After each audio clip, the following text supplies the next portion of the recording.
All right, everybody, welcome back. So this is long overdue, and I do apologize for those two teams with that. It's been a grind lately.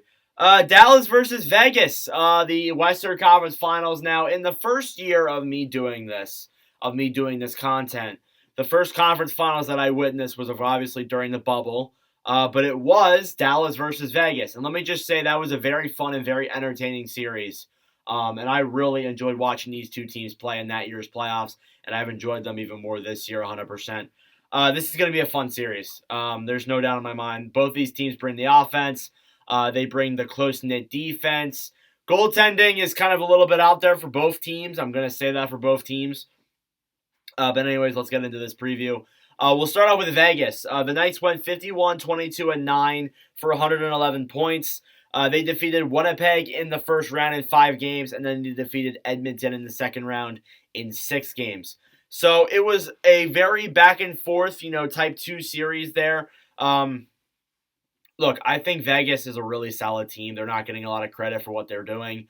The thing is with them too is something that I realized and I didn't realize during the regular season. Watching them during the playoffs really made me realize this. They can run 4 lines. They can run a full 4 lines. They're deep all around. They're just really solid. When you look at this team from top to bottom, they have guys who come in there who you're like, who is that? And you got guys in there who maybe don't play the role of scoring, but they play the role of playing, physicality, grit type players, and you need players like that to win in the playoffs. So that's definitely a really solid aspect there when you think about Vegas. Dallas, on the other hand, had a 47, 21, and 14 record for 108 points. They defeated Minnesota in the first round in 6 games, and then they also defeated the Seattle Kraken in the second round in 7 games. And look, I got to be honest, the Kraken came close to beating the Stars. So if I'm Vegas, I'm definitely looking at that there and thinking to myself, well, what did they do to push Dallas to the brink of 7 games? And I think really the honest thing is that Dallas is a lot of offense, and it's been powered through offense solely throughout these playoffs. You haven't seen a goalie. I haven't seen Ottinger play at an elite level or play like a Vasilevsky or even like a Bobrovsky type goalie at all in these playoffs to help carry the Stars. Not saying that he hasn't played good, but he hasn't been like the goalie that we've seen in previous years, like win cups with like Vasilevsky, for example. And yeah, I think the Stars are solely powered through offense. It really doesn't matter. They can win on the road, win at home. They're good on both ends of that spectrum. You look at your scores. You start off here with Jack Eichel for Vegas. 11 games played, 6 goals, 8 assists for 14 points. In his first year of playoff hockey, has played really solid with Vegas, and I definitely expect that to carry into this third round. He was a key role in why Vegas even got past the second round there versus Edmonton. On the other end, though, you got Roope Hintz, and there are a lot of players in here that are worth mentioning for both sides of this equation. You have Hintz, 13 games played, 9 goals, 10 assists, 19 points. This guy was electric through the first and second round of the playoffs. He's a guy, if you're Vegas, you definitely want to shut down. And as well as that, too, and Vegas handled this pretty well with Edmonton. You don't want to take penalties against this team either, even though Edmonton was much more dangerous. Dallas can be dangerous as well. But Vegas did a good job of that in the second round and really kind of stunned Edmonton in that perspective. So if they can do that again in the third round, they should have a better shot at beating Dallas for sure.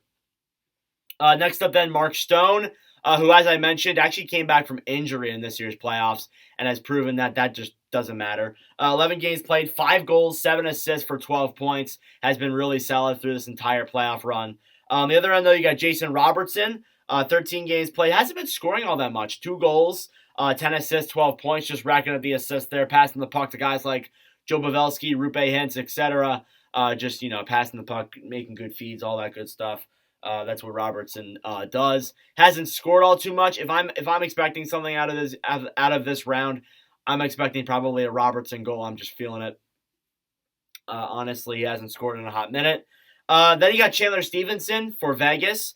Stevenson, 11 games played, 6 goals, 4 assists, 10 points. I still think Stevenson's a really solid forward, really underrated. He was a guy who, when traded from Washington to Vegas, was thought as a nobody, and this year has played really, really well with Vegas. And then on the other end, you got a deadline acquisition in Max Domi who played 13 games, had 3 goals, 8 assists for 11 points. Played solid pretty much the entire way through. I got to be dead honest.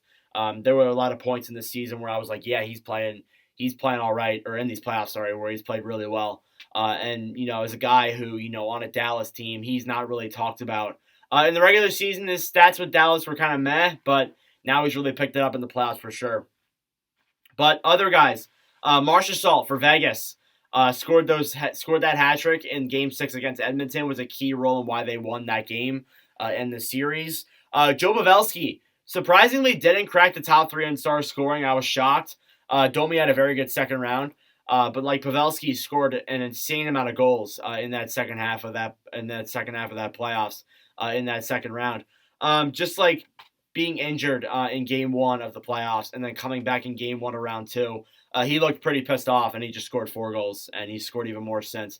Just absolutely insane player, and he's been playing on real through these playoffs. And there's definitely other guys, too, that I haven't given shout-outs to that definitely deserve them, like Nicholas Waz, one of them. There's been so many other guys. Wyatt Johnston played really well in Game 7.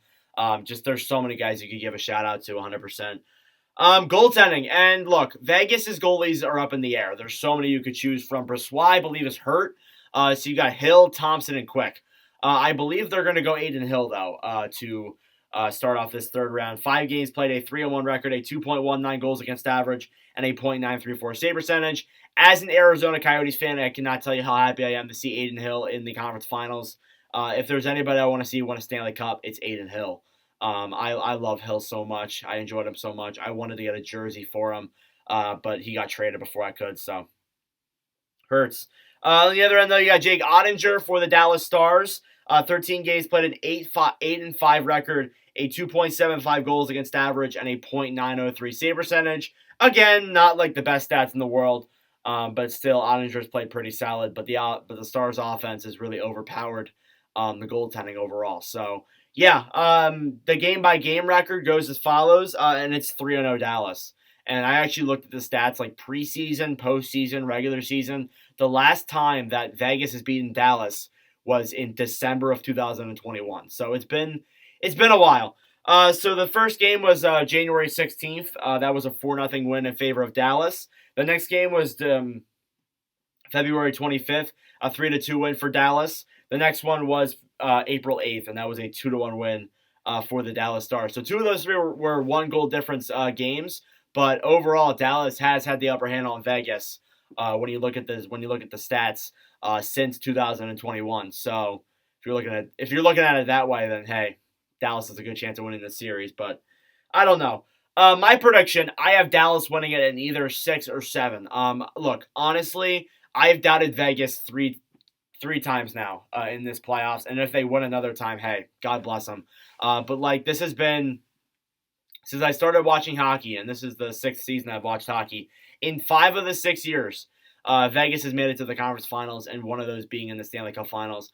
I have a weird feeling that it's going to be Vegas and Florida in the Stanley Cup Finals, but I'm predicting against both those series.